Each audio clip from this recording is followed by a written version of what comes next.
According to the Mockingbird media, Gypsy Rose Blanchard is a woman who gained widespread attention due to her involvement in a high-profile criminal case. Gypsy was born on July 27, 1991.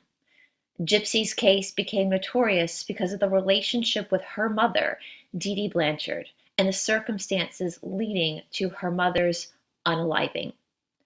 Toddie Blanchard was known for making her daughter appear to be seriously ill and disabled, claiming she had multiple chronic conditions and developmental disabilities. Gypsy Rose was subjected to these fabrications for years, which kept her confined and dependent on her mother. In 2015, Gypsy Rose and her then-boyfriend Nicholas Godejohn conspired to unalive Toddie Blanchard. They carried out the unaliving in order to escape the control and manipulation of Toddie. Gypsy Rose was arrested and later pled guilty to second-degree unaliving. She was sentenced to 10 years in prison but was released on parole after serving about 8 years. Her story has widely been covered in the media, inspiring the HBO documentary Mommy, Dead and Dearest, as well as the Hulu series The Act, which dramatized the events surrounding her life and her mother's controlling behavior. But the only problem is that none of that is true. Upon Gypsy's release, her medical records got leaked, and it appears that old Gyp actually was sick. There was no Munchausen by proxy. It was revealed that Gypsy Rose Blanchard has a chromosome disorder.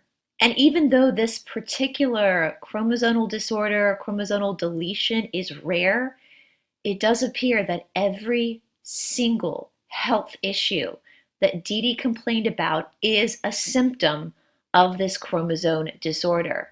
You see, Gypsy was very, very sick. And it seems that Toddie was a loving mother who did everything she could to make her daughter's life as enjoyable as possible. So this begs the question, why has the Mockingbird media and the government told a completely different story? What's in it for them? Why did the court system in Missouri let Gypsy off, let a mommy unaliver off? Gypsy Rose is a cold-blooded unaliver, but she's become a media darling with a fake story that the media will not let go of, even though the truth is out. And the scary thing is now Gypsy Rose is a mother. And it is my opinion that that baby is in danger. Now, because this story is so outlandish, because the media's perception of this story is so fake, a group of content creators on YouTube have been working tirelessly to scream out loud the truth of this story in order to create some type of change and to protect future victims of Gypsy Rose Blanchard. And today on Esoteric Atlanta, we have one of those content creators, the lovely Toddie1Skip. Hello, everybody, and welcome back to Esoteric Atlanta. Of course, my name is Bryce. I am so excited, you guys, because we are going to be taking a break from a lot of our other more weird and wacky deep dives, and we're going to talk about another weird and wacky story, a true conspiracy, if you want my opinion. And I am joined today for the first time on this channel, Toddie1Skip. How are you today, Toddie? I'm great, Bryce. Thanks for inviting me on your channel. I'm looking forward to it. Of course, but you guys, before we get into it, I just want to go ahead. All of Toddie's links are going to be down in the description box below. Please make sure that you are subscribed to Toddie's channel. You will see why in a minute, because I was telling you before we started recording, Toddie, that I am obsessed with the Gypsy Rose case. My audience might not know that we've done a few videos on Gypsy Rose, but because we do so much on this channel with other stuff, long format, that it is a lot to keep up with it. I mean, you guys like you, Flawless Nina, Morbid, all these content creators that really are doing the Lord's work on this, I think, because the Mockingbird media is literally, they're not budging, are they, Toddie? Like, they're holding to this fake story, it seems. Well, I think that now, because so many people are starting to, what's happening is that a lot of followers, a lot of subscribers are reaching out to mainstream media. So mainstream media is starting to hear the rumbles, and like TMZ has actually gotten involved, and News Nation, I think, they're starting to spin the story a little bit, as well as larger content creators. And who would ever think that, and I say this all the time, like, who would ever think that, like, YouTubers, like just YouTubers, people like us, would be the people that are really talking about news and not letting it go. Like, I think what's happening, and I hope I'm not getting off topic, but I think what's happening is there's so much going on in the world that these cases are not getting the coverage. And I'm not just talking about Gypsy Rose, I'm talking about the Michelo case with the treadmill, little boy who was unalived by his dad. Yeah. I'm talking about the Karen Reed case. I'm talking about the Kohlberger case. Talking about the guy that was held captive for 21 years in his home by his step monster. I saw that. Yeah. And I mean, there's so much news going around. It's so horrific, and they're so bad. The Matty Soto case, there's just so much that mainstream media and the news networks get on these for like 10 minutes and then it's gone. And what I found, here's where I found mainstream media was wow, and taken much more seriously, was the Gabby Petito case. Yeah. Because it was the YouTubers that located that van and was able to find the van, therefore able to find the remains of Gabby. So, and another thing that I give credit to all the content creators that are looking into the cases is the benefit of them is that we see them through fresh eyes. So like when I got into the case had already been like 8.5 years old, right? So I went in, and I'm looking at the case as the Munchausen by proxy, right? Because that's what we've seen. We've seen the act, the newspaper headlines and all that. And so then she comes out and we see somebody who says several different stories to one story, right? And we're like, wait a minute, why is that? And then we watch her behavior, and it's almost like these cold cases, like a new look at, and I think a lot of cold cases are being are having the attention that needs to be done. And also a lot of them are being solved and being brought up by YouTubers. So the importance of content creators is something that I never in a million years would have ever had given any credence to, let alone think, wow, this media is such an important media, because it is what a lot of people reach out to and a lot of people get their information from. And so I mean, I know that we weren't really talking about that, but it is so important in the you guys responsibility of having a channel, which I know we will be talking about. So I mean, there is a responsibility. And I will say, so my journey I remember when she was arrested back in 2015. It's been almost 10 years. And at that point, YouTube was around, but it wasn't like, I don't think as big as it is now. And I remember I was packing up to go to India, and I was watching this little, what appeared to be a child. And I remember thinking, bless her heart, that's the thing we say down here, she looks like she's a little slow. And then I got mad at myself. But what I've learned is to trust your gut, because we know she is sick. She has a microdeletion. That's what I saw when I first saw her, was her sickness. And that's the reason why in God's design, I'm a huge fan of God, and God has a way of designing things that we can see certain illnesses so that we can take care of each other as a community. And when she came out of prison, of course, I had bought the Munchausen by proxy story too, but then her behavior was one of someone who was not remorseful. She was lying like crazy. And then I saw a video on the micro deletion, and it was like all of a sudden it was like, boom, there it is. This is all fake news. There it is. Yeah, exactly right. It was like mic drop. It was like all of a sudden, like, holy crap, this girl has gotten away with deleting her mother. And the more I got to know the story, the more I'm so sorry to Dee Dee. This poor woman was trying the best she could to support her sick child. I have my own opinions on why she pulled Gypsy out of school, why Gypsy never really was around her half siblings. I think that because part of the micro deletion is what hypersexuality. And I think Dee Dee was concerned that there would be some stuff happening that she didn't want her child inflicting that upon her. This is just my opinion on her siblings. A lot of people have that opinion. A lot of people are saying that Dee Dee was protecting the world from Gypsy. I think so. And bless Dee Dee's heart, she gave up her romance life. She gave up her social life. She gave up everything for her. Everything. And here's the thing. The truth of the matter is Gypsy was legitimately sick. Now, a lot of what Gypsy has, so Gypsy had a micro deletion and a chromosome deficiency or a disorder. That was something that wasn't even diagnosed right away. So here's a sick child. They don't know what's wrong with her, but she's sick.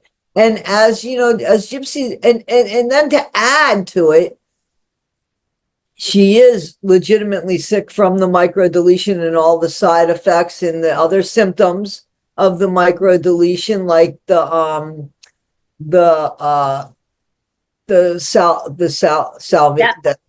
she just that constant and right. And I think that was what was making her stop breathing at night, in my opinion, because you can't keep swallowing your saliva without, I mean, you're going to choke on it, you know? Yeah.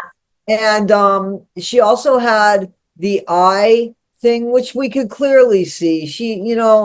And she failure to thrive, because you have to remember, and I put out a video that her half brother is about 5 years younger. 4 years younger than her. There's pictures of them. He looks older, and boys, mature at a slower rate than girls. Gypsy, I mean, so there's the failure to thrive.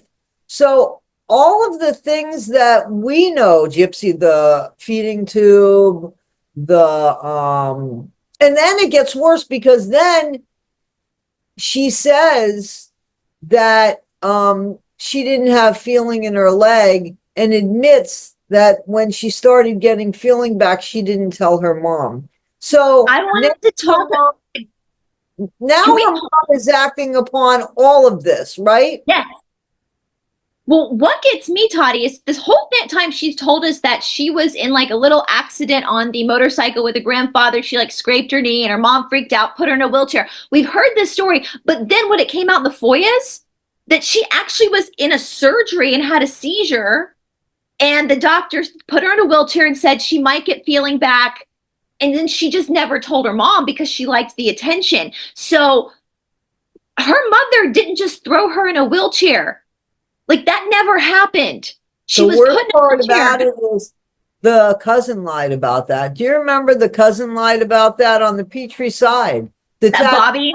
Yeah, exactly. So, you know what? I mean, like, I don't think Christy wanted her children around Gypsy, because I think that Gypsy always had some sort of, that she had there was a dangerous, there's children like that. I've seen children like that, children that just go up and pinch somebody for no reason. Yeah. And Gypsy has said, I mean, that she wanted to like push the eyeballs in the back of somebody's head when she was a child. Like, she had real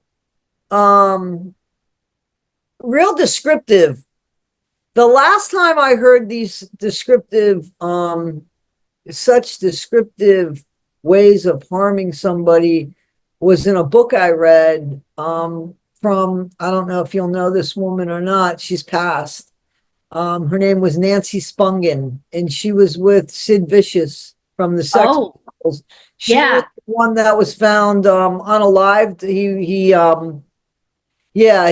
Okay, but she had a lot of issues. The umbilical cord was wrapped around her neck when she was born. And I mean, she went into explicit details about how she was going to take a hammer and hurt her mother. And I mean, like, so that's very reminiscent to, Gypsy's full on anger. Violent fantasies from a child is not normal. It's not normal. It's correct. And you can't, the hard thing about children is I know you can't diagnose children, in fairness, you have to wait for them to be an adult. But if you look at like serial unalivers, they all have a common thread about their childhood hurting animals. Like it, and we've seen her with animals. I've wondered about the pet she had, the cat she had. Like I think Pixie literally is the one that got, I think Pixie got her justice, guys. Like, I think she's living the good life with Ryan. Like, I think Pixie is fine. I worry about Parker and I worry about Aurora, but and I don't blame, I'm not a Christy fan at all. I think Christy has her hosts of toxic problems, but I don't blame her. If that is true that she, as a mother, wanted to protect her children, I don't blame her, because if there's a, and it goes back to that nature versus nurture. And I think that, in my opinion, that Gypsy was just born bad. I think she was just born bad. And so, I was a drugs counselor for an adolescent rehab. And, I worked in a jail for a while, and I worked with inmates, directly with inmates. And when I worked, there was only one person that it was a kid. And I just like saw this kid and I thought, oh my God, this kid is evil. This kid is just, and I was talking to her counselor, because I was not her counselor. And at that time, I wasn't even a KSAC. I was getting my hours for my KSAC. And the counselor looked at me and said, Toddie, it's a kid. Well, this kid was 16, 17 years old. And I looked at the counselor and I said, I said, you don't think that people are born that way? You don't think that bad adults came from being bad kids? Like, you don't think that? And she looked at me like she had never thought about that before. And I said, man, I'm going to one day hear about this kid on the news. And, I mean, I haven't, not that I'm aware of, you know what I mean? But she got joy out of people suffering. And, that's not something that, and actually caused suffering of people. She was just evil. I said that, I said, there's evil adults. I said, you don't think they come from evil children? Like, you don't think that, and it's sad, but Gypsy's evil. Gypsy's an evil person, and that's not easy for me to say. And it's not because I don't like her. I don't like her because of the way she insults the public. How 1 minute she's this and 1 minute she's that, and how dare she be a family vlogger in a time when family vlogging is being so heavily scrutinized, when you built your family on the cheating of a marriage. Your child, unfortunately, is a bastard right now. I mean, your child's a bastard child. I hate to say it, but by definition, that's the case. And you unalived your mom. I mean, what family? What of the mockery? It's insulting. It's so insulting. It's so insulting. And I mean, I feel so, I mean, I know people have mixed feelings about Ryan, and I do think Ryan probably needs to be in therapy because listen, I've been with a narcissist before. When I was with a narcissist, I ended up in trauma therapy. So I know what they do to you. And the way she's treating him is so unfair and it's so disgusting. And Toddie, I look at her, I'm like, she knows we can see her, right? Like, she knows we can see her. Like, what? Like, it's like when you play hide and go seek with a 4-year-old and they get behind the curtain and you can see their feet. Like, Gypsy, we can see you. We can see what you're doing.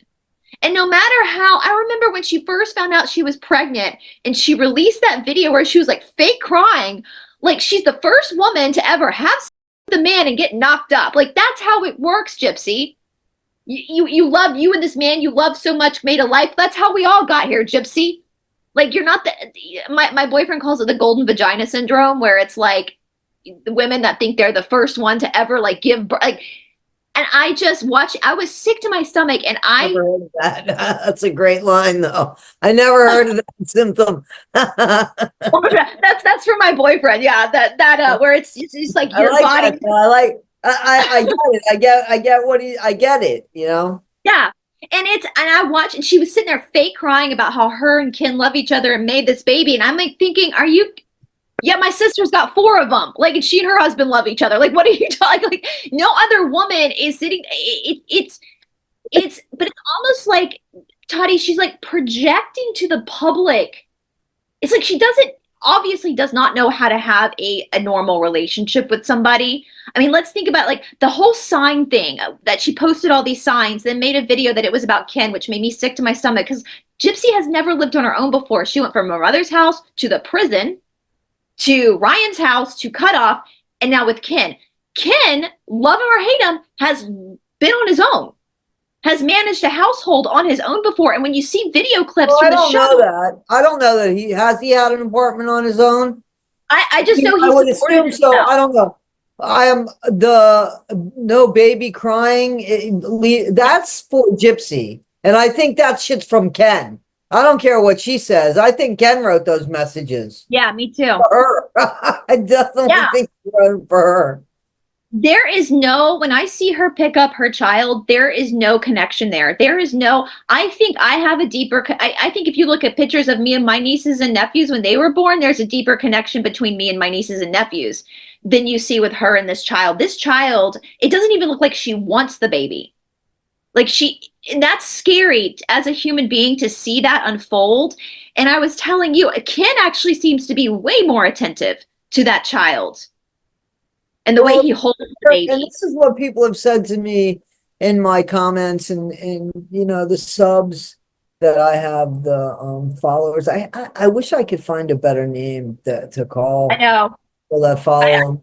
I hate followers and the subs. I don't, you know, the family, the one skippers, by proxy. They've said that to me, that that there's no connection there, and that you know, for a first time mom, why, you know, like when I was a first time aunt, like you couldn't get me out of I wasn't leaving the house. I wanted to catch everything. And I remember I moved away when my nephew was about 3 or 4. And I used to send him shit like once a month. Like, it was such a big deal. Oh, here's what I was just going to say. I'm sorry. Gypsy has always said, and Ryan said it too, Gypsy always wanted to be pregnant. Yeah. She always wanted to have a child. Yeah. She wanted to be pregnant. But did she always want to have a child? Like, that's the question. Because you can't shut that. I don't think so. She said, like, listen, what did she say when she got out of prison and she was with Ryan? And she said, I don't have time to donate to a child. Do you remember that? Yes, and that makes me so mad because I'm like you. I'm the biggest fan of my nieces and nephews. They can do absolutely no wrong in my eyes. I am obsessed with them. I would give my life when my first nephew was born, the kid that made me an aunt, and I remember holding him for the first time, and I remember thinking, "Oh, this is I would literally give my life for like I would literally throw myself on top of a bullet for this. Like there is nothing you could do to take, and that's my nephew, and I was thinking about this too, Toddie, like in the donation of time, that video clip that came out with Aurora just like flopping in the car seat and Gypsy's moving around and taking cameras. You know, when we're driving, would Gypsy even have the instinct to try to protect her child? What I mean by that, like the other day, my oldest niece was in she just now graduated to the front seat. She can sit in the front seat now. So my oldest niece loves So important, these little things that mean nothing. Reaching the elevator button, being the first one to push it. Oh, she's so excited to sit in the front seat because my oldest niece gives me the best elementary school gossip. She always tells me all the gossip that's going on in her class. And she just loves to tell Aunt Bryce all of what girls and what boys. And I know all the boys she's got a crush on. And, we're driving and, the times you have to like slam on your brake, I will instinctively, the other day I put my arm out instinctively in front of Jacqueline, and she goes, my mom does that too. And I was like, well, your mom's my sister, and we love you, and I would literally throw myself to protect you. And it was it's that instinct that I'm going to make sure she's okay. I don't think Gypsy would have that in her to do that. I got news for you. I do it for anybody that's in the car. Yeah. Sometimes when nobody's in the car, it's just not automatically. I got the ghost that I'm watching out. Guardian angel, you gotta. I don't know. The thing about Gypsy, here's what people need to realize. And I go back and forth with Brie. I don't go back and forth with her because I don't talk to her, but I go back and forth with, do I feel bad for her? Don't I feel bad for her? I do, like I go back and forth with that. There's a grown woman there who I believe is older than me. I don't know. Dreamer, you know who I'm talking about? Yeah, I know. Yeah, okay. Yeah. And, supposedly this woman was a nurse. You know what I'm saying? So yeah. There's pictures after pictures after pictures after pictures of Gypsy with a big ass grin on her face. Mm-hmm. There is pictures of this girl that she's wanting anything or needing anything. Everything is about Gypsy. Somebody had written to me and said, Toddie, inside that house, there was a big portrait as soon as you walked in of Gypsy with a crown on, yeah. I mean, everything. So Dee, everything was about Gypsy, and she was never tethered to anything. She was never ABUSE deed. If you look around the house, that house became a pigsty because I honestly think that Dee was ill. And Dee had a severed foot. Dee had a severed foot. And there's actually gross ass pictures of that. And also what they did by connecting the foot with like metal and screws and stuff. And she still would pick up her daughter. Now, mind you, I'm thinking there's a grift and this is what's going on. But then you learn Gypsy was telling her mom she couldn't.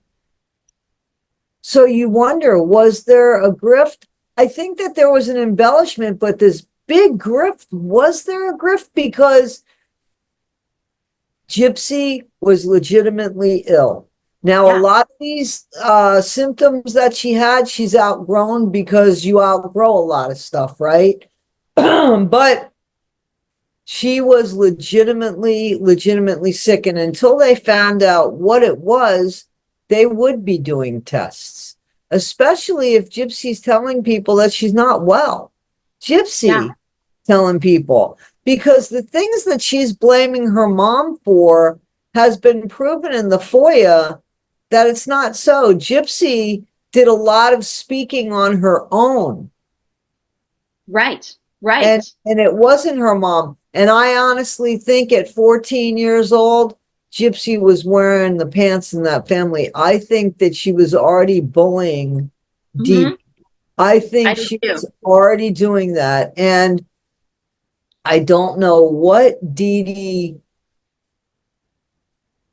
I don't know what Dee thought the end was going to be. If she could come back, all right, if I could ask her one question, Dee, I would just say, I would ask her, what was the end supposed to look like? What was it supposed to be? Because she was ill. And she knew that she couldn't just let Gypsy be. She couldn't. She would have to either put her into a home or reconnect her. I would think reconnect her with her dad, to be honest. You know, Toddie, I've thought about that too. And I actually have questions I want to ask you about, because I have my own, speaking of conspiracies, of maybe what happened that night. But when you're saying that, I think Gypsy started to manipulate her mother. I think that Dee was the empath, Gypsy was the narcissist. And I think she had mother's guilt. I think that Dee did not have, I've always said in my situation, I'm so grateful because I have an incredible family that would help me if something happened, like that. If I had a child that was sick, that I have parents and family that would gather around and I'm so lucky. I don't think Dee had that. I don't think that her family necessarily had the resources, which isn't their fault. When you have a sick child, what do you do? Like in America, our healthcare is through the roof. I think it's worse than that, to be honest. I don't mean to interrupt, but you have to remember that.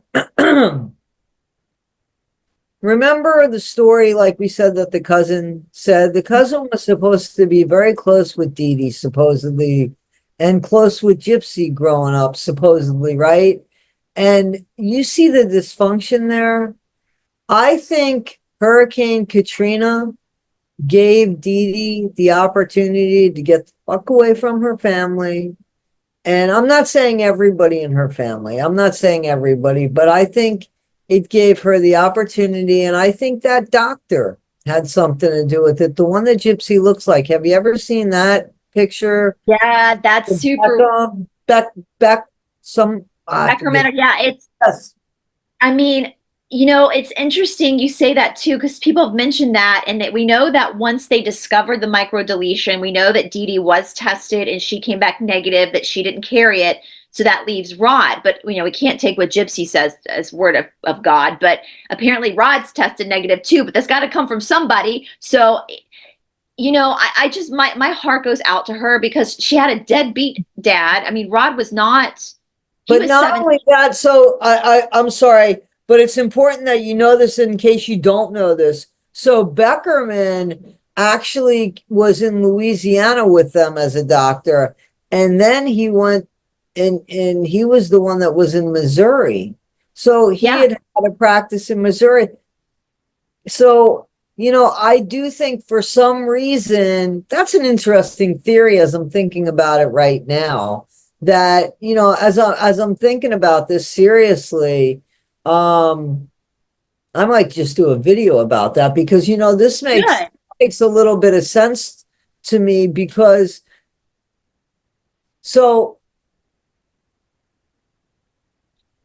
she was getting no help. Dee was getting no help from Rod. And during Hurricane Katrina, from my understanding, she asked, can we come there? Yeah, I've heard that too. And they refused her. So I think at that point, she just felt so alone that I think that Beckerman, probably said, listen, I can get you out of there, and listen, any way to get out of that dome, because there was horrible things happening in that dome. There was RAPEs happening in that dome. There was horrible things. So I ain't mad at anybody. I don't care what you do, as long as you don't kill anybody, you get out of there. I Yeah. don't care what it takes. You get God your bless you. out Yeah. of there. Yeah. So, and I think from that, now, if he was the dad, now it's a conspiracy channel. I've checked out some of your stuff. I Yeah. definitely have, of Go course. for it, Toddie. Let it rip. Yes. To get on somebody's channel, I have to check their channel out. You know what I mean? We love contemplating conspiracies here. Some ridiculous, some not ridiculous, but it's fun. Hey, It's a listen, little if breath somebody tickle, right? believes it, it ain't ridiculous to them, is it? Right? Right, right. It's just a critical thinking. It's tickling your brain, like looking at all possibilities. This is a strange Absolutely. ass story. This is a strange story. So Absolutely. yeah. But if see, that makes sense. So listen to this as I'm thinking as we're talking. So Beckerman impregnates Dee Dee so that she could be with Rod. And she wants to be, not because he has any real love for Dee Dee, but because he's friendly with her. They work together. That's true. The part of them And she's working young and together. dumb. We've all been young and dumb. Yeah. She Yeah. just wants, she just wants a child. And, you know, he likes her as a friend. And so, okay. And she pawns the as rods, you know, because they're married. Mhm. He slams the door and says no. And you clearly see the division now during Hurricane Katrina, that his family's safely inside of his house and she's in a Superdome with excuse me, Gypsy, who's legitimately sick. Yeah. Legitimately sick. Yeah. And the doctor says, listen, I don't want you and my kid in there. And this man wants nothing to do with you. We don't have to say anything, but get the hell out. Let's get the hell out of there. That's the doctor's motivation, you know, Yeah. get her out of there and to go ahead and leave things, you know, where they are in Missouri and for her to start over again, because I don't think Rod sees her again until she's arrested. Yeah, I don't think so either. There's not a whole lot of contact, it seems. And I think it was your channel that you brought up that, was it you that brought up that Rod, the two children he raised are they're not delinquents. They're participating good members of society. The son obviously wants nothing to do with this shit show. He's removed himself. Good for him. Yep. Mia seems to be pulling back even more from this shit show, but they have good head. They can take care of They're themselves. accomplished, they're accomplished young adults. They're Mhm. accomplished young adults. I don't know about his other child. You know, he has another child. Yeah, I think he's pretty accomplished too because she was raised in a two-parent home as well, wasn't she? Didn't her stepdad kind of raise her as I his? don't know anything about that woman. I know nothing Yeah, about her. And I haven't tried to know anything about her because she clearly wants nothing to do with anything as far as yeah, I know. So I wouldn't bring attention to her.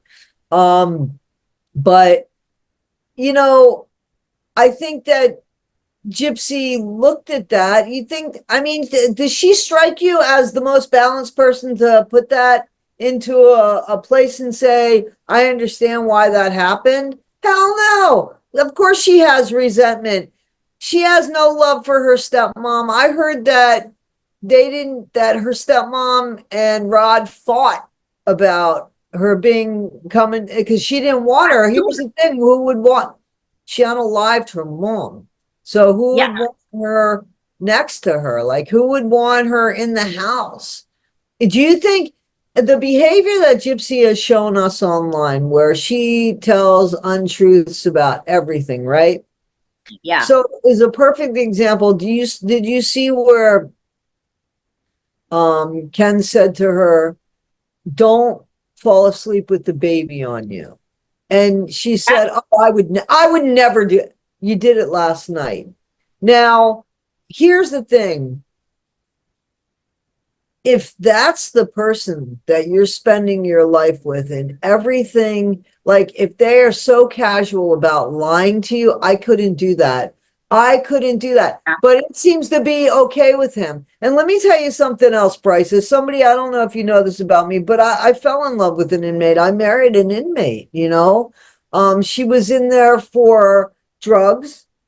She wasn't in there for unaliving anybody, and she wasn't trying to act younger than she was. She was only 22. I was 34. She looked younger, but I looked younger. Neither one of us looked 18.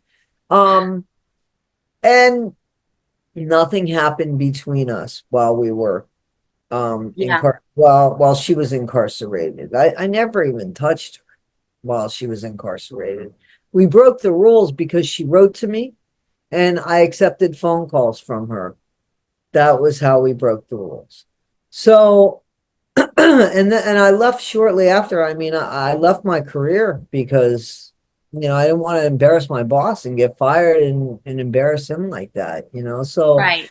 But anyway, the point that I'm making here is that I wouldn't want to leave somebody who I loved while they're doing time. Like, that's not when you leave them. Jen and I broke up when she got out. And, part of it was I was afraid that I was going to get my heart broken because, like, she had been locked up and now she was like being able to make decisions, and maybe her decision wasn't going to be me. And that's my own insecurity. And I came to terms with that even after she passed. It wasn't even that long ago that I came to terms with that. So, but I also 100% felt like the world's changed a little bit, even in the short time that she had been incarcerated. And I don't want her to feel obligated to me. I want to be a choice. I don't want to be, predestined because it was what we talked about. And now she's able to. So those two reasons, honestly, and they probably are exactly the same reason when you think about it, right? But he claims he broke up with her 2 years before she gets out because he wanted her to find herself while she's incarcerated. She could have, what happened? What changed from the day before to the day after? That makes absolutely no sense. Yeah. And if you really wanted her to find herself and you realized, oh my God, I fell in love. Like, oh, what am I missing? She's all over the news now. I can't get away from her. I'm madly in love with her. Then you reach out and you say, okay, not the right thing to do, but I understand. You say, listen, I made a horrible mistake. But I understand that you're married. Excuse me. I just need to tell you what I feel. And she says, okay, well, I love you too. And da, da, da. And he says, okay, but let's not make another mistake. Yeah. Please go home and live with your mom and your dad, live with Christy and Rod. And I will come and I'll see you every weekend. And we'll get to know each other on the outside and we'll build for the future. And we'll see. No, they just jump right in. No regard for Ryan, no regard for the marriage, the sanctity of marriage. You want to talk about sacred? The sanctity of marriage is sacred. I could not agree more with you, Toddie. And the thing is, like, well, I mean, we know Gypsy Rose is immature, but Ken's in his 30s now. And you don't make, as you get older, He's older than him. She's older than him by Well, I have a question. Well, her maturity, I don't know if that's just her, or if that's the micro deletion, or like, I don't know what that is, but I would be that way.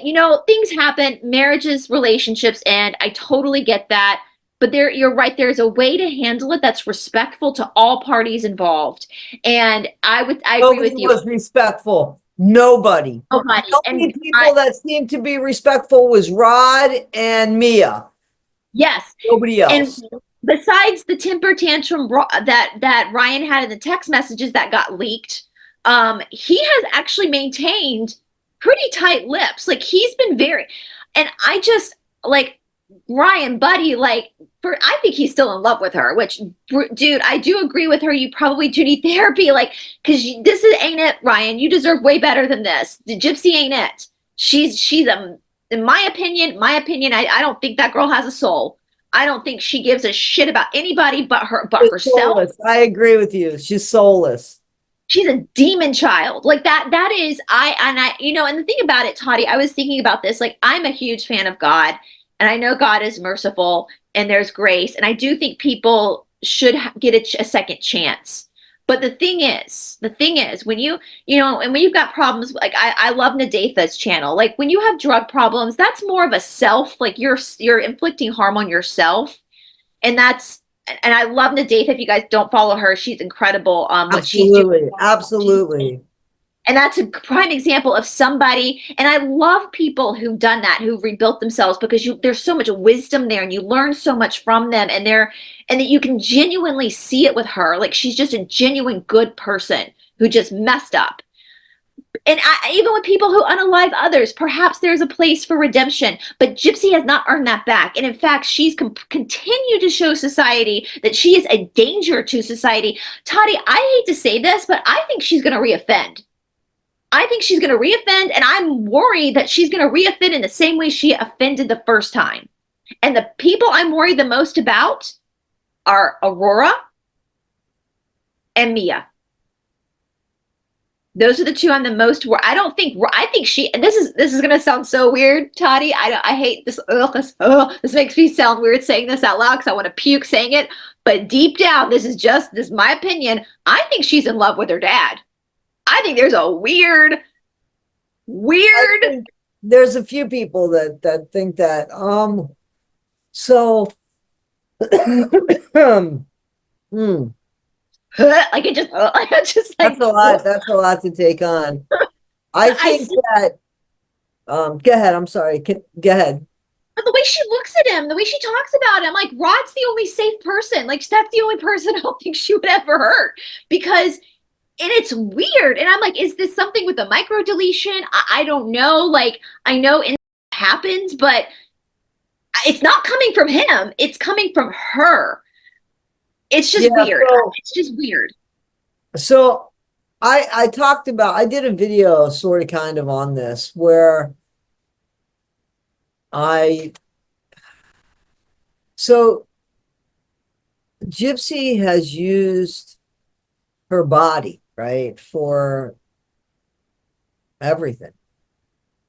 I mean, she really has. And she has put so much importance on the D is fire and sex, man. Especially once those FOIAs came out, you see the importance, right? So, and I think that somewhere in her mind, I don't know that she wants to have with her dad so much as she thinks using her body, like getting Nick and getting Ryan, would be getting her dad. You know what I mean? Like, that's the only currency she has. I don't think it's so much that her dad turns her on per se. I think that she wants her dad, but I think she wants her dad as the man, as a dad, as the man that, that let her down and basically chose another family. Yeah, And she doesn't feel, she didn't feel good enough for that. And, I don't know what Dee Dee said, because, even my mom, when my parents divorced, my parents said rotten things about each other. When somebody's hurt, I mean, maybe Dee Dee did say, your dad doesn't want to help us. I mean, he did not let them in during Hurricane Katrina. So, I mean, if she said that, if Dee Dee said to her, your dad doesn't want us, he's got his own family. I mean, maybe she did. It was true. I mean, where's the lie? Yeah, where's the lie? So it was true. And maybe, I'm sure that hurt Gypsy. It would hurt anybody, right? So, and if she thinks all she has to offer, I mean, like, because look, she wasn't a beauty. Like, and I think she knew she wasn't a beauty. And, she had scars that I'm sure she knew, you know what I'm saying? She was still a child. So I think it got that she just felt like she wasn't good enough. And I feel like the only thing, I think she's got this, the hypersexuality, definitely. She's got that hyper sexual, very, very much so. But I also think that somewhere she got it confused with using it as currency for things that she wants. Does that make any sense? Yeah, listen, like when I saw some of the FOIA, I was like, I am a prude. Like this girl, it's to the point where it's disgusting, where it's just literally. Oh, it's but beyond disgusting. Oh, it is beyond disgusting. It's like, I mean, I will say a lot of these creators like Starlight and the Sir Morbids, they're quite funny. They make it quite funny when they so they bring humor to it. But if you actually like, it is literally like I know Ivory Rose and Nina are going through the FOIAs, and I'll listen to it sometimes, but it makes my stomach turn sometimes to hear some of this stuff. Like, it is so disgusting. Like, this is deviancy is what this is. This is. And to feel so comfortable. How do you feel comfortable with a toothbrush in front of a camera? Like, how do you feel comfortable? I mean, you have no teeth in your mouth. I'm not trying to make fun. I'm trying to figure it out. It's at this point, it is literally deviance. And I know even with narcissism, so even taking the hypersexuality from the chromosome disorder out of it, and just looking at malignant narcissism, they are sexual. They're part of the side effect is deviance. And the fact, I mean, Toddie, if that were me, I would be mortified and would take myself off the internet. Like, I mean, the fact that she's just still on the internet and doing her family vlogging when the whole world is talking about the toothbrush that's gonna be her next job. I'm telling you know now, Bryce. So when all else fails, she's gonna do is it the OnlyFans? Is that yeah. Like, yeah. That's, to be honest with you, listen, that's something she might be talented in. I'm serious. I'm not even trying, like, if it doesn't work out with her, if it doesn't work out with her and Ken, I could see her going to do. That would be, that's the thing she would be, and people would pay for that. Oh, they would. I think they would too, just to see the train wreck, you know? I do have a wig on her, put one of those baby wigs on her, you know, like those wigs that she had back in the day, you know what I'm talking about? Like the wig, and give her a toothbrush. And wasn't she kind of, I've heard rumors that she was doing that in the shed in the house. She was kind of entertaining men. And that maybe I don't know. That I don't know. Can you give me a second? I just got to get a Kleenex. Yeah, go right ahead. Go right ahead. Go right ahead. And now a word from one of our sponsors. For the past 19 years of my life, I have been deeply involved in my own spiritual journey. I have had the opportunity to study with world-renowned teachers, and before ever coming to YouTube, one of the biggest blessings of my life was spending years in India studying under one of the most prestigious yoga schools in the world. When 2020 hit, like many of you, my life drastically changed. My shala shut down, and overnight I went from teaching daily Mysore classes to having nothing to do. That is when I opened up Esoteric Atlanta, a YouTube channel that has blown bigger than my wildest dreams.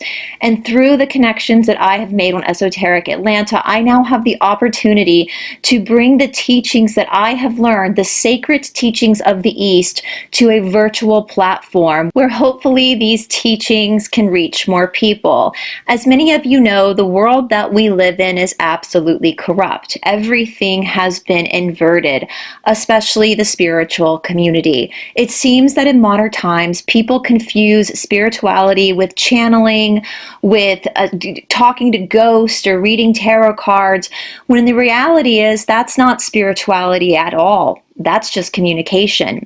You see, the teachings of the East tell us that spirituality is getting to know your own spirit, your own soul, and the fact that your soul isn't your body, but the body indeed is the Shakti or creation of the soul. The body is what carries the karma. The body is what carries the energetic principles. And in this existence that your soul in its infinite wisdom has picked, you cannot escape your body. body. This is why throughout all ancient cultures, from India to Egypt to the Druids, they spoke about the body being the foundation of spirituality. As my friend Cindy says, spirit is what you are, but human is what you're asked to do right now. In so many modern spiritual circles, we see people trying to disassociate from the body, when in fact, just disassociating from the body is going to guarantee another trip back to earth and build up even more karma. So the basis of all spiritual teaching is, in that respect, exercise, but not exercise in the way that we have been taught to exercise in the West, not exercise based on vanity, but rather exercise based on awakening the chakras, getting the spiritual fluid to flow through the body, and being able to strengthen the body so that the spinal cord, the part of the body that reaches into the quantum but also grounds down into earth, strong and stable. So what I have done on the Esoteric Academy, our virtual online mystery school, is I have taken all my 19 years of deep study, and I've taken all these principles found in things like traditional yoga, and I have put them into modern exercises that are a little bit more simplistic and that you can do in the comfort of your own home. For spinal health, a great video to try is our Axis strength training video, where I have used the modern method of strength training to bring vitality to the spine and the axis and to awaken the chakras and secure the bandhas that hold the chakras in place.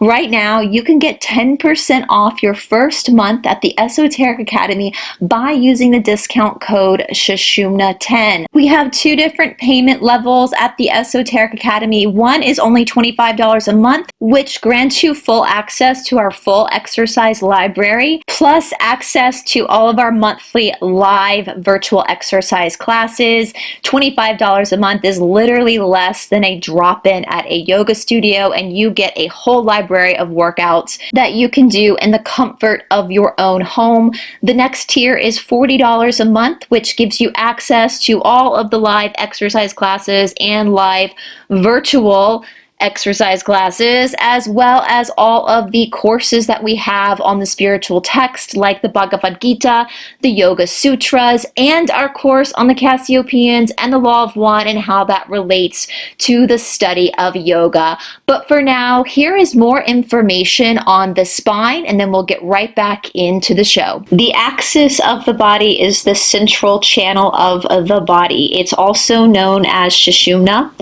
We also have a video here on our playlist called Sushumna and Backbending. So the spine, from a spiritual perspective, holds various meanings in different traditions and belief systems. One is an energy channel. In many spiritual and holistic traditions, the spine is viewed as a central channel for the flow of energy. This is referred to as prana or chi. It is believed that the spine houses energy centers known as chakras and corresponds to different aspects of physical, emotional, and spiritual health.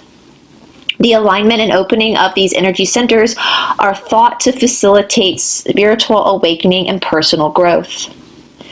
In yogic philosophy, the spine is often associated with the concept of Kundalini energy, which is said to reside at the base of the spine.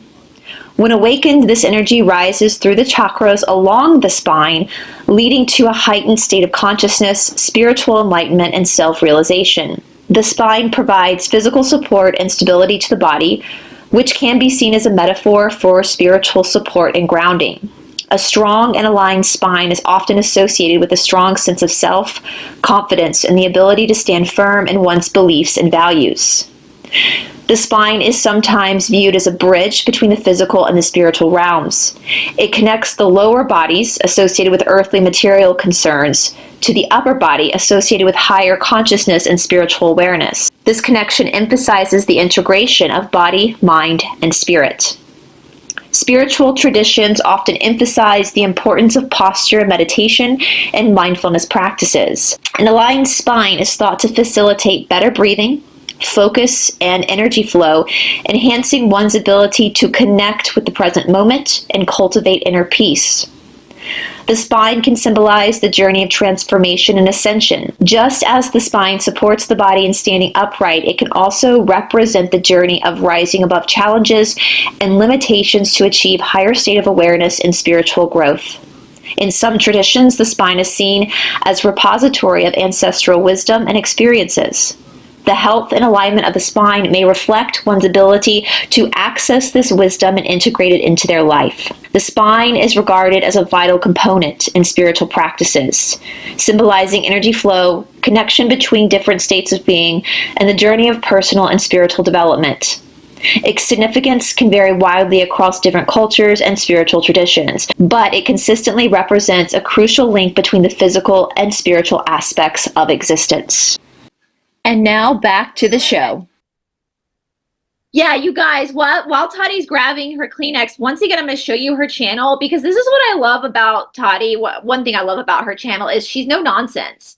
And she just kind of says it like it is. And she calls Gypsy out on this stuff. And she's very honest. And so you guys, I would absolutely highly suggest going and subscribing to Toddie's channel.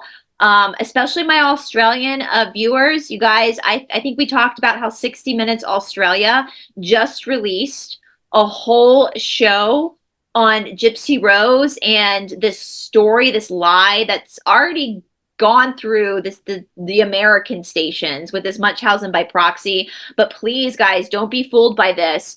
And that kind of leaves me to the next question I just kind of have for you, Toddie, because first of all, I work outside of YouTube. I work in healing. I'm the only woman in the state of Georgia that's authorized through this school in India for traditional yoga and healing. And I know the way the body works. And the body is an amazing, God really did.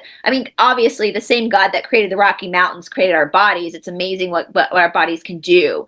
And I don't know if I'm so into the conspiracy that Dan was at the house that night. But I, for some reason, have a really hard time believing that Nick was the one that actually deleted Dee Dee. And the reason why I say this, Toddie, is even though Dee Dee was very, very sick, she, when you are being attacked, the adrenaline, that the body can do amazing things, even when it's that. And Dee Dee was a big woman, and Nick was a skinny guy. And I just have a hard time believing that she didn't react and push him off. So I have this theory, and again, I don't know if anybody else was in the house. I'm not saying that because I know there's all these other theories. I think Gypsy was the one person that Dee Dee wouldn't react to. And I just kind of have this feeling, just my opinion, that Gypsy might have actually been the one to really incapacitate her mother. Does that make sense? Am I crazy? What are your thoughts on that? So I have a whole theory about this, and I think that Gypsy was the one that I think that Nick told the truth. 4 jabs. Now, was he talking about, like, listen, there was 17 jabs. Okay, there wasn't like the little things that he was talking about where I think he was probably maybe on top of her trying to figure it out. And then finally, I think that there was so much going on with Gypsy yelling, do it, do it, do it. She's moving, she's moving. Didn't you hear her? And I think that a lot of his memory was planted. So I think that Nick did the 4 jabs and either, put her out of her misery because there was nothing left, except to do that. Because I think Gypsy not only did that, but I think she got joy out of doing it. And she, TORTURED'd her mom,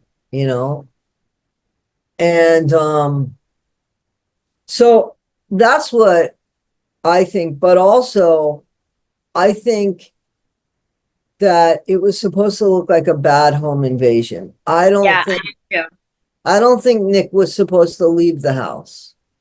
No, I don't think he was either because, Nick was yeah, supposed to end up in, that Nick was supposed to leave the house the same way as Dee Dee, and that Gypsy was just supposed to be gone. But yeah, that Gypsy was really going to be with Dan, and Dan said, what the, I don't want anything to do with this shit, you yeah, know? And so I think that because there's too many things, one, she did not plan her way out. Like yeah, she didn't have her bus ticket. She had everything else. She had his bus ticket. She got everything for him. And Gypsy's too selfish to not yeah, her way out. So I feel like she also at one point asked Nick to mark her up, like put his marks on her. I don't know if you know that, but I mean, yeah. So he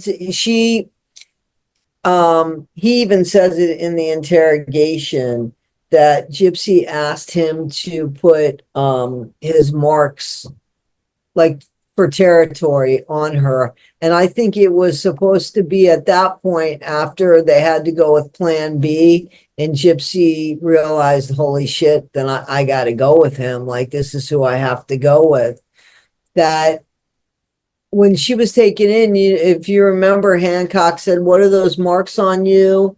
And yeah, yeah, so she asked Nick to do that, to mark his territory, and that happened, I believe, after. So that when plan B came into effect, she was just going to blame Nick and say that, and here's the thing. Here's the thing that I think blew it for her. I think she had 100% confidence that Nick was going to lie and Nick was going to go down for this. yep, Except she failed to realize that Nick was also taught his whole life that the police are good and that they're not going to lie to you. And unfortunately, his interrogator, she did lie to him. yeah, And, but, I don't, we know now that Nick should have had somebody there for him as an advocate. But during the time, I don't know if she knew that he was slow. People say that it screamed. What does normal look like in that situation? He was so anxious to be yeah, with Gypsy. It had been what, how many hours? 16. How many hours was he in the interrogation room? right. And And awake, sitting in a chair, awake, handcuffed, cold. She gave him somebody threw a blanket at him, and Gypsy's in a fucking on a couch, not handcuffed, and they're bringing her food, and she's got that fish fucking pillow, and yeah, and Nick is like, and all he's worried about is her, and it's I heartbreaking. It is yes. heartbreaking to watch that. My theory is that, yeah, I could see Gypsy, but here's the worst bit.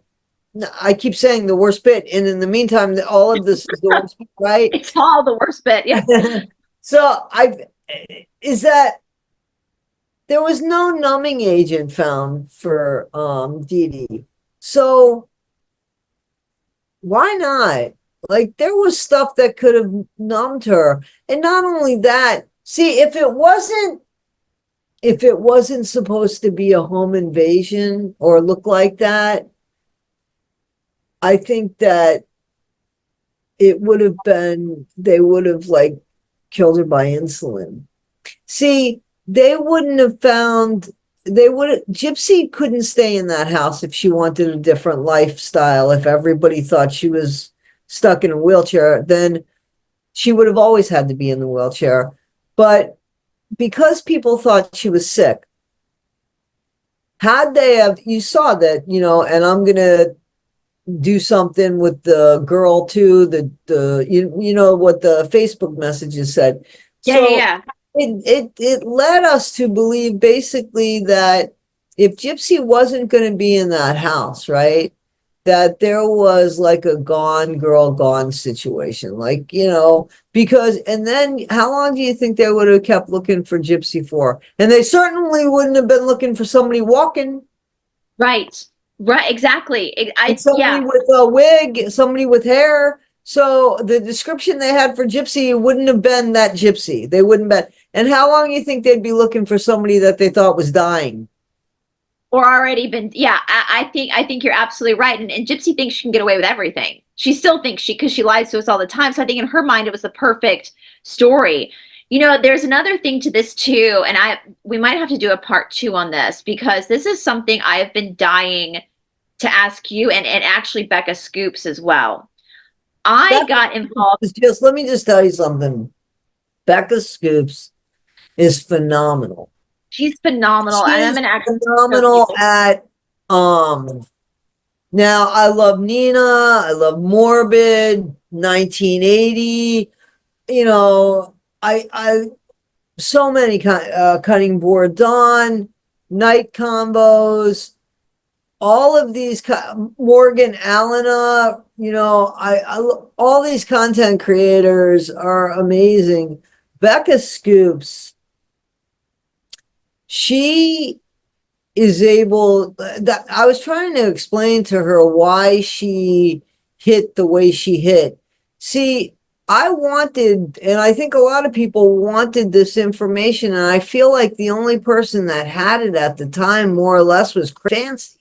And so when Becca Scoops came out with her first video, it was like, oh my God, finally somebody's explaining this to us. We can understand it. There's no emotion in this. When I say no emotion, I mean, like, there's just, she's not getting unhinged. She is telling it the way it is. Objective. It's an objective look, and she has the experience as a nurse. Exactly. The credibility. She had everything behind her in that. And so I feel like, Becca Scoops is like, I will call her the proclaimed.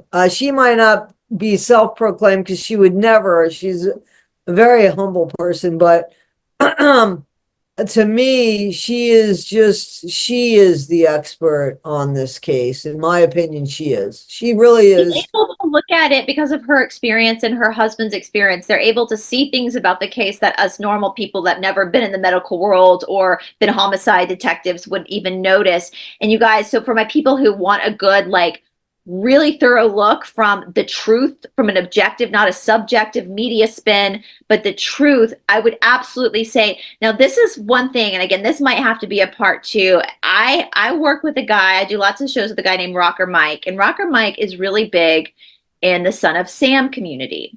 Now, I never really paid attention to Son of Sam. I was born in 1983. I'm from the South. I knew of this guy, this serial unaliver who heard from a dog. And it wasn't until my friend passed away and I took over his work that I started because he was working on the Son of Sam in the Process Church, that I got into like really looking at Maury Terry's, because obviously the big conspiracy with the Son of Sam, which there's, like Gypsy Rose, there's overwhelming evidence that David Berkowitz was not the main person, that he was there for some of he pulled the trigger in some of them, but he was not like Nicholas Godejohn. He was used by somebody else. And the more I looked at the Son of Sam, the more I looked at Gypsy Rose's case, the two cases look very different from the outside. But I want to look at her attorney, the judge in Missouri, the prosecutor, because this is stinking of Son of Sam. Nicholas Godejohn and David Berkowitz are not that different from each other. David Berkowitz has not been diagnosed with any autism or anything like that. Of course, he was arrested in 1976. So that was a very long time ago. And David Berkowitz is one of those who is totally reformed. Even though he's still in prison, he's turned his life over to God. He's a big Christian now. Like, he's really, you can see he's done a lot of reforming, and he talks a lot about this cult that was involved. And I'm not saying a cult was involved with Gypsy. What I'm talking about is the law and the fact that the NYPD spun a story that is obviously not what happened. it's overwhelming. I mean, I'll show you Maury Terry's book. It's taken me, I mean, Maury Terry's book of what really happened in the Son of Sam case. Let me see the front of the book. Can you show Maury me? Terry, Ultimate Evil. Netflix actually did it. I want to say, oh, wait a minute. How old is that book? I feel like I read a book like that. I think it was written in like the 80s, but and everybody thought, but Netflix wasn't on the cover. Netflix did a 3-part documentary on it using Maury Terry's work, and it's crazy because at the end of the series they go, "Oh, but it was just check that out." Oh, I want to see that. I know nothing about what you speak. I don't remember that, and I read that book. I read that book when it came out. I remember the yeah. It is overwhelming, Toddie. Like, it is like Gypsy Rose, where, and even the trolls that are supporting the official narrative do exactly what Gypsies support. They dox people. It's crazy.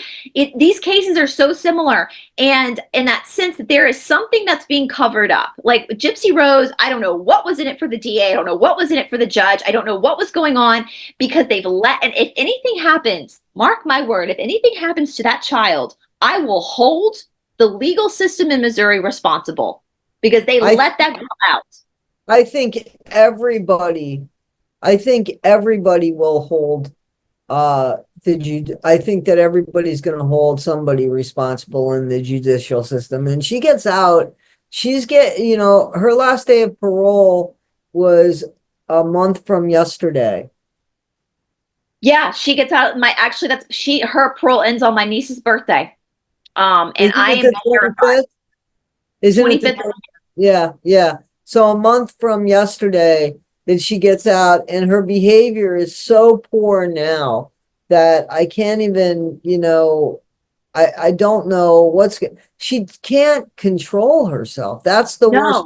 And she's got minions and again, this is where I go back and forth with Bree. Listen, some of those people I don't, but some of those people, they're getting theirs, and I know that they are, because there is none. I don't know why I have the wee bit compassion for Bree. I don't know why. You're a good person, Toddie. You have empathy.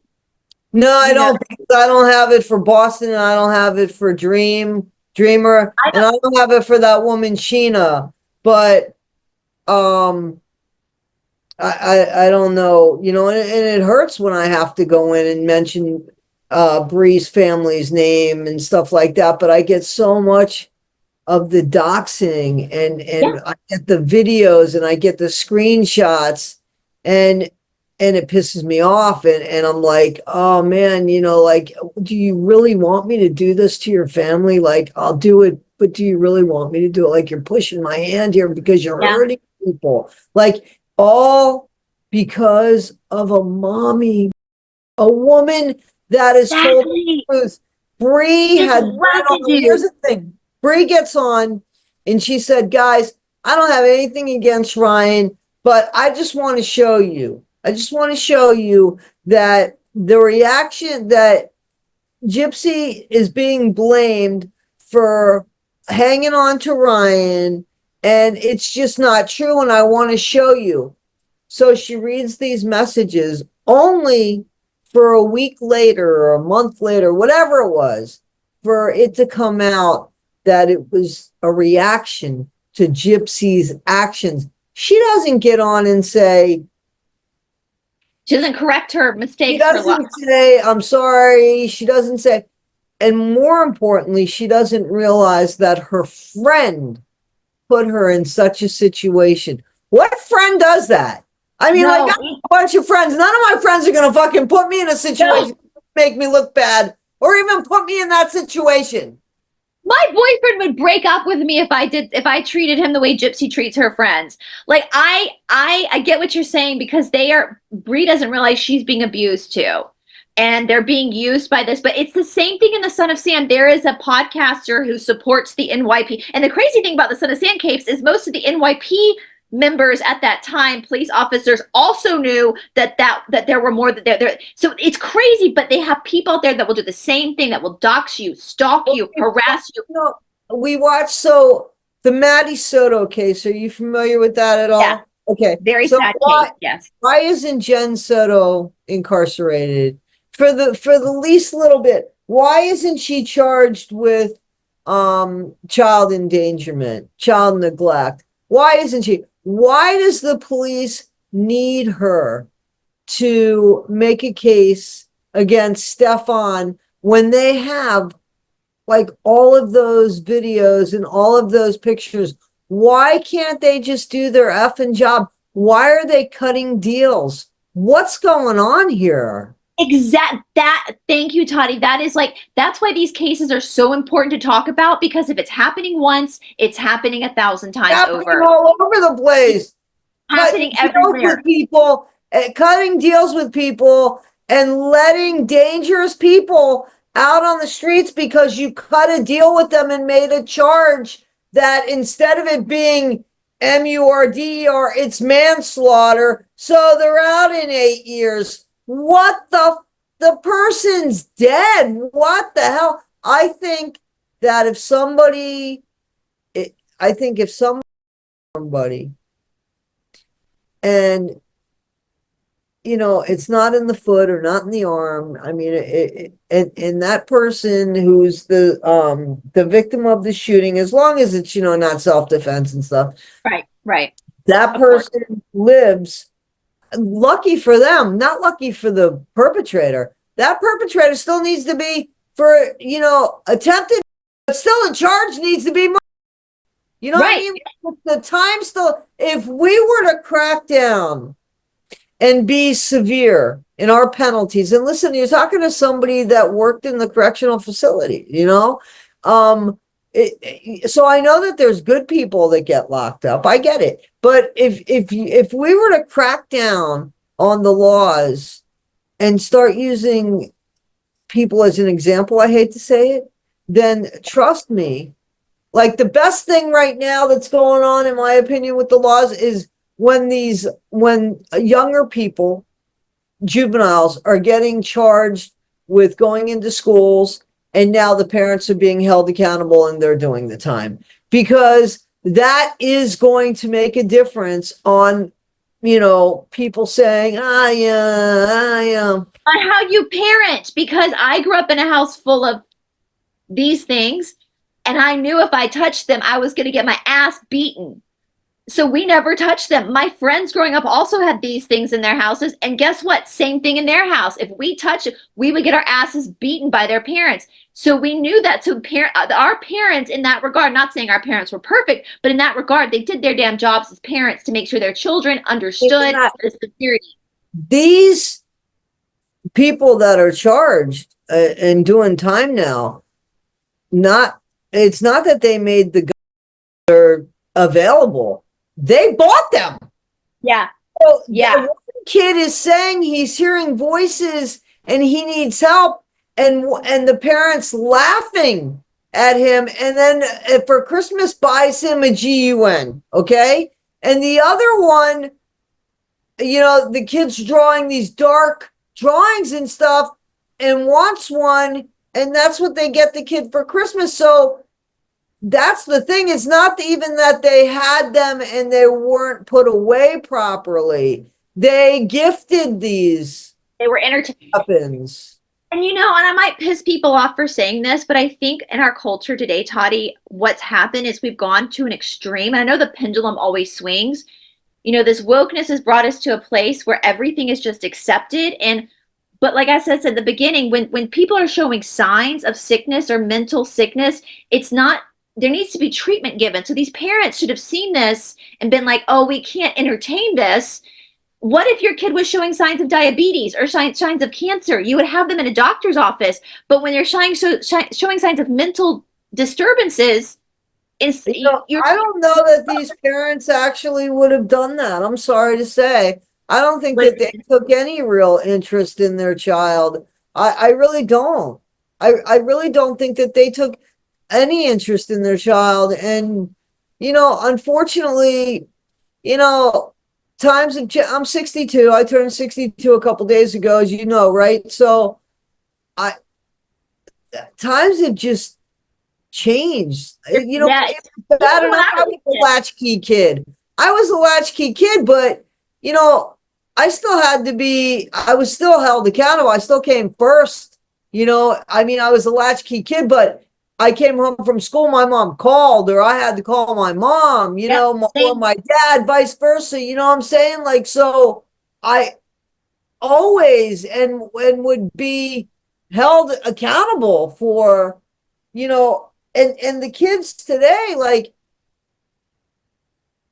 It's I don't know crazy. what children today are actually thought of. I think that there's some very good parents, don't get me wrong. There Yeah. are. There Yeah, my are. sister is an incredible parent. There are some good ones out there, but I mean, like growing up, if we didn't, I mean, I live in the South, so yes, ma'am, and no, sir. If we didn't even say yes, ma'am, or no, sir to our elders, we would get smacked up the back of the head.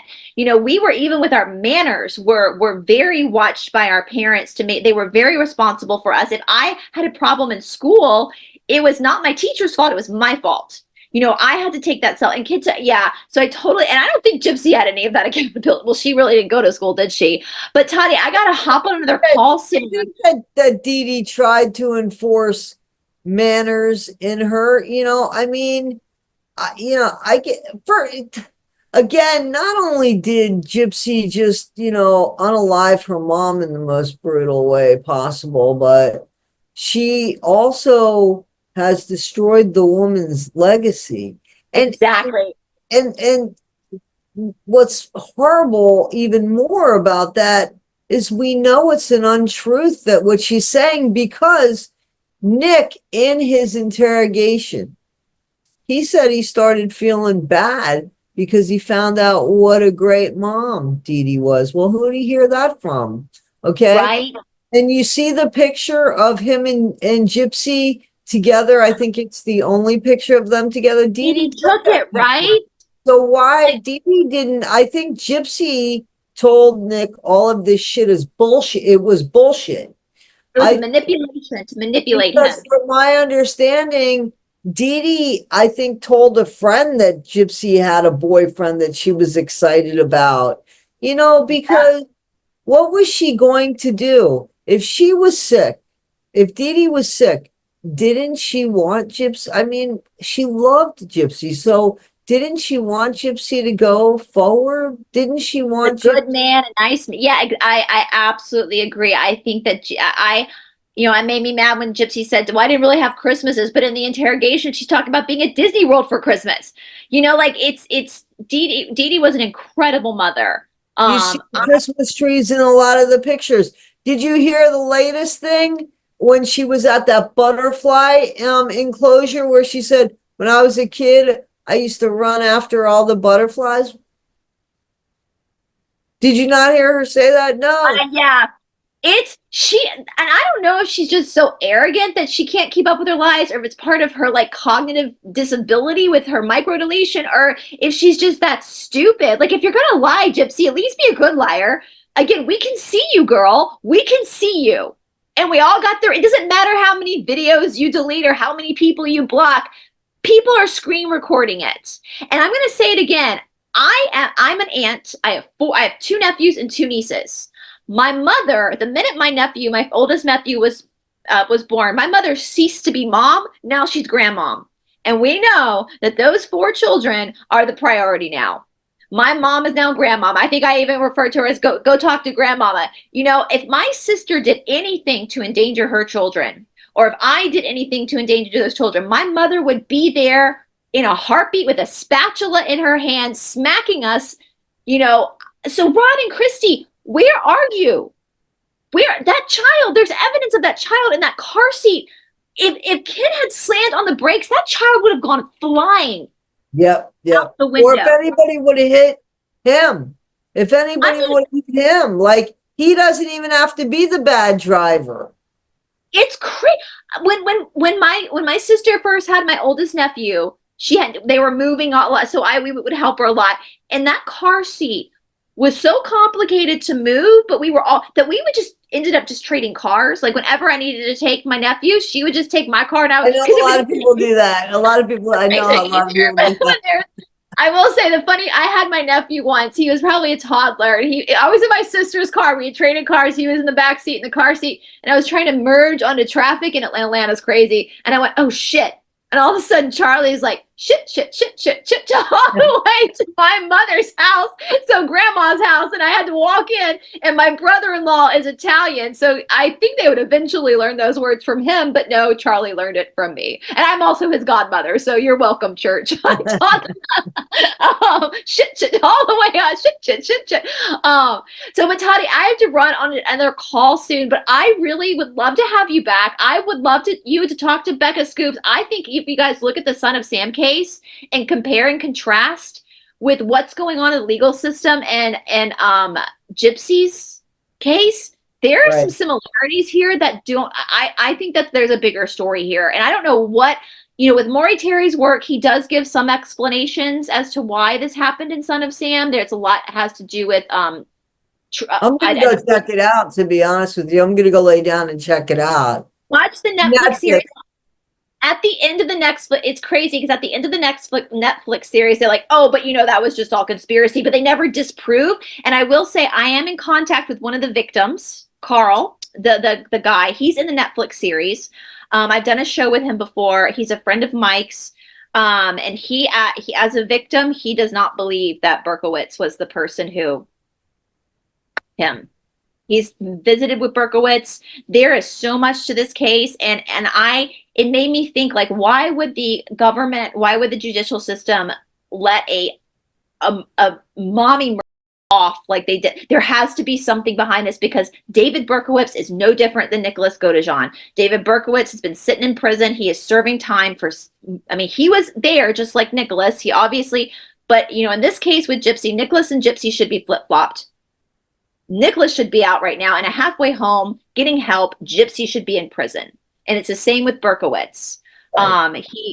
Berkowitz at this point has been in prison for most of his life. So I don't even know how he would even know how to function outside of, but I have a lot of empathy for David Berkowitz. Just studying the Son of Sam case. I have a lot of empathy for Nicholas Godejohn. Two things can be true, right? You can know somebody messed up, but also understand the circumstances were not ideal and there was manipulation involved. And so Toddie, I think there can be a plethora of content here, just comparing and contrasting the two cases and digging deeper. I think I've heard Nina talk about suspicion, like one judge stepped away, recused himself from the case. So I think it was Nina that was talking about that. And as I'm listening to her, I'm like, there's more here, just like in Son of Sam, there's more here.